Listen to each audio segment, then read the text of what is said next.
everything changes in a kshanam. I think the kshanam the film released, it changed the moments for all these people over here. Fantastic effort. They made this film is amazing. I think for all its directors, it's an eye opener. Really, to tell you, an outstanding effort. నిజంగా అంటే ఒక డైరెక్టర్గా నేను చూసి shock అయిన సినిమాలో క్షణం ఒకటి, not for only it's content but ఆ బడ్జెట్లో ఇంత క్వాలిటీతో ఇలాంటి ఒక సినిమా తీయడం అనేది నిజంగా మామూలు విషయం కాదు. I appreciate the whole team, especially Ravikant, the director, and Adivisesh, who gave the story and put in so much of effort. Ada, and of course our beautiful and well-known Not Anasuya. So, and the whole team. Rajesh, you were a surprise, buddy. You just reinvented yourself. And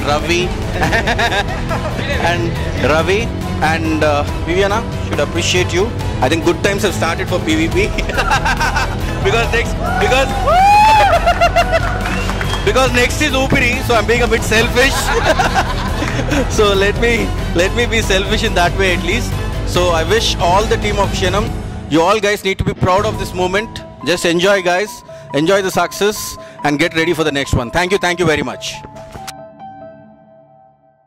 2013లో ప్రేమ కథా చిత్రంతో ఈ horror comedy trend run అయింది. 2014లో గీతాంజలి వచ్చి అదే ట్రెండ్ని మళ్ళీ continue చేసింది. 2015లో రాజుగారి గది వచ్చి మళ్ళీ అదే హిట్ ఇచ్చింది. 2016లో వీరి వీరి గుమ్మడి పండని